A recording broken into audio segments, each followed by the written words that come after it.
Imagine a country where the youth are more organized than politicians, where protests begin not in parliament but on TikTok, a place where silence has been replaced by voices so loud that the entire nation shakes. That country is Kenya, and right now, it's burning with something more powerful than anger: clarity. This is not just a protest, it's a revolution, but not the kind fought with bullets. This is a revolution of brains, tweets, and purpose. Welcome to the untold story of Kenya's Gen Z uprising, how it began, how it exploded, and why the whole world is watching. To understand why the streets of Nairobi, Kisumu, Mombasa, and Eldoret are on fire, we need to go back to the Finance Bill of 2024, piece of legislation that seemed small on the surface, but struck deep into the hearts of ordinary Kenyans. It proposed new taxes, not just on the wealthy, but on bread, fuel, mobile transfers, internet data. Yes, the very tools the youth used to survive, work, and speak out were being taxed. It didn't take long for the streets to respond.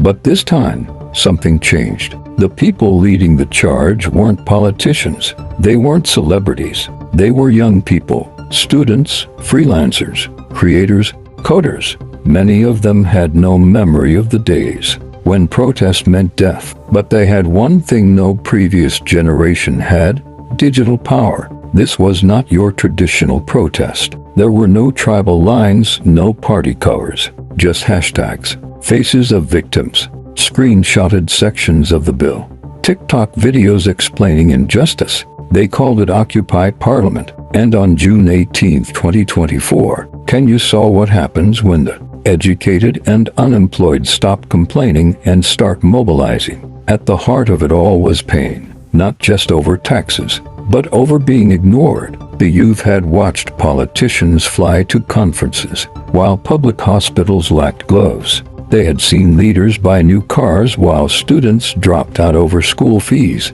When the finance bill arrived, it felt like betrayal. It felt like someone had looked at their suffering and decided to profit from it. Then came the turning point. June 20th, 2024.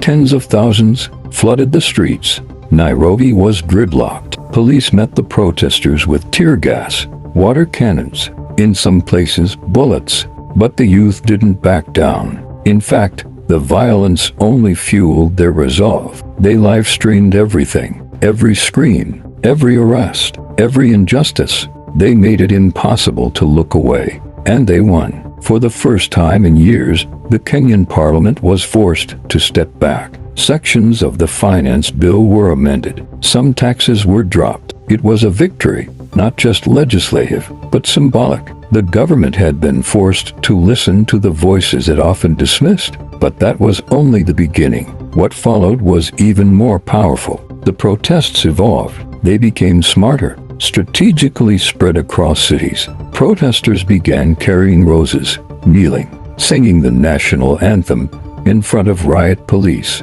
They wore black, carried the photos of those lost to police violence. They refused to be violent. They wanted their pain to be heard, not used against them. Then came July 7th, Saba Day, historically a day of protest. But this time, it was different. Police locked down Nairobi. Streets were barricaded. Military vehicles lined up outside Parliament. But the people still came, and they paid the price. Over 10 people were shot and killed, dozens injured. Videos surfaced of officers dragging young men from alleyways, beating them. Hospitals were overwhelmed. Kenya was in mourning. The country erupted. But this time, not in anger, in unity. Gen Z in Kenya had done something previous generations struggled to do. They removed tribalism from protest. They weren't Luo, Kikuyu, Kalenjin, or Laya.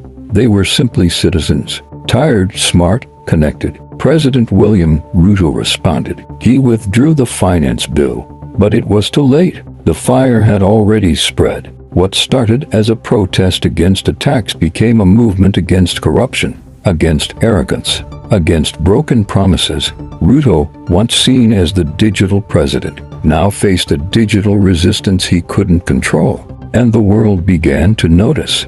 Global media picked up the story. African youth in Nigeria, Ghana, South Africa began posting in solidarity. Kenya's Gen Z had become a symbol, proof that young Africans weren't lazy or passive. They were awake and loud. But it wasn't just a social media storm. There were real consequences.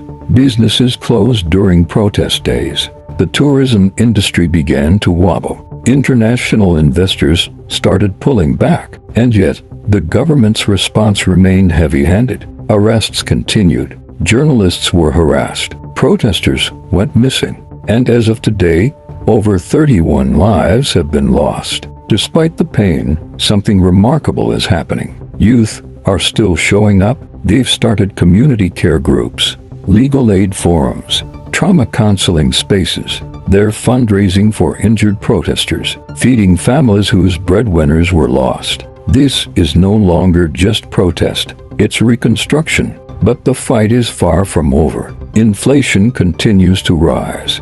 Unemployment remains high. Public trust is eroding. President Ruto's approval ratings are plummeting, and 2027 elections now carry a weight no one expected. There are questions we must ask. Can the youth sustain this pressure? Will the government change or simply rebrand? And most importantly, can Kenya become the blueprint for Africa's youth-led transformation? We don't have all the answers, but one thing is clear: Kenya will never be the same again. As the voices of Gen Z rise louder, the world is forced to listen. And maybe, just maybe, other African leaders are starting to realize the days of doing nothing are over. So, if this story moved you, if you believe the youth deserve better, if you think African leadership must serve the people, not exploit them, then like, subscribe, and share this. And most importantly, say a prayer for the families of those we've lost, for the ones still protesting, for the dreamers building a new Kenya. One TikTok, one tweet, one march at a time. Because the truth is simple. Africa must not remain the same.